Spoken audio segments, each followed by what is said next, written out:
Hello, I'm Daniel, and welcome to my YouTube channel. We here at the channel are continuing our series of videos with respect to inspiration, information, education, guidance, advice.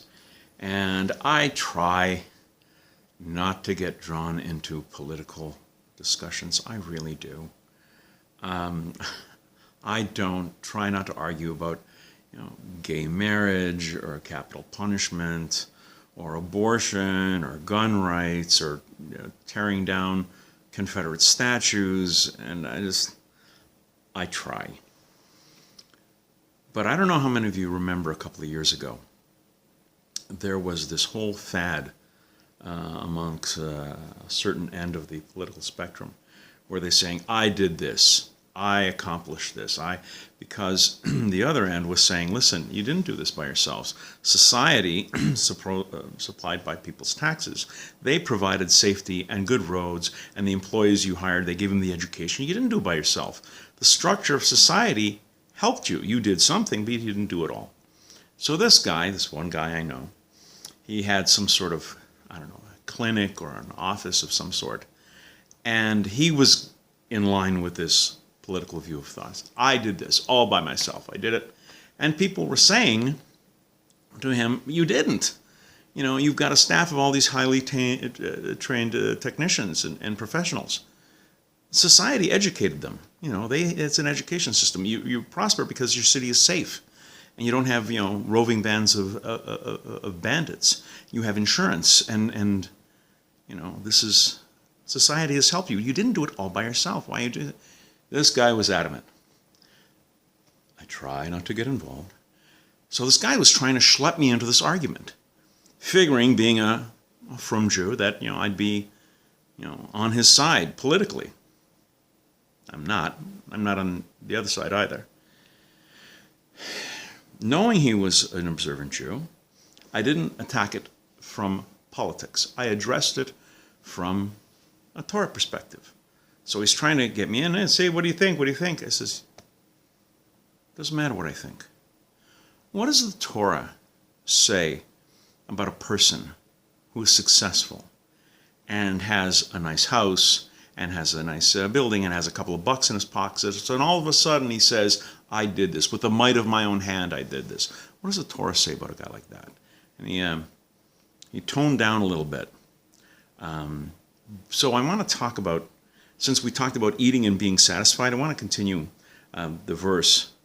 This is the 8th chapter of Deuteronomy, verses 12 to 14, where it says, lest you eat and be satisfied, build good homes and settle. Your hearts will become haughty. You will forget all the things I did for you, taking out of Egypt, giving you manna in the desert, and you will say, I did this with the might of my own hand, I did this, and you'll forget. You'll forget Hashem, your God. See, it's not the poor and destitute who will forget God. It's the people who've done well, who have nice houses, who have a good income, who have lots of money in the bank, and a good job, and and a great family, and riches and success. And Hashem says, that's when you will forget me, when you're doing well. Desperate people have no time, have no problem clinging to me. You will. And sure, you should have some satisfaction. You should have some success. But it seems to imply that when you're successful, when you're doing well, it's almost a certainty that you're going to abandon God. And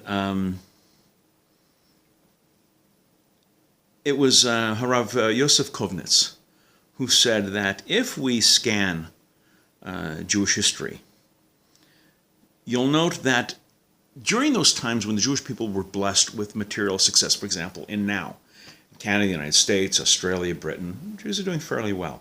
In Spain, in the 1300s, there was a period of hundreds of years. It was a golden age for Judaism.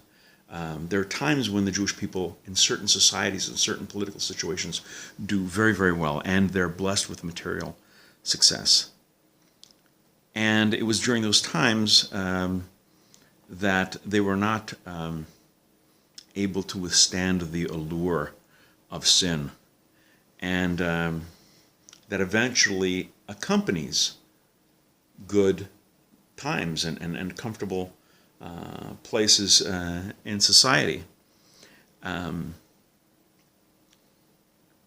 When a person utilizes material benefits and comforts, he has added ammunition for success.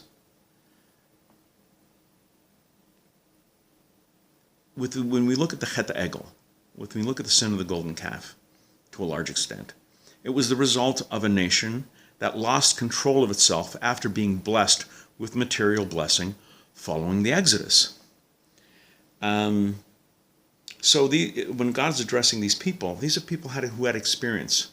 Listen, you had it rough, then you had it really, really well, and look what happened. You lost control of yourself. Jewish human nature has proven itself to be somewhat unique in this matter.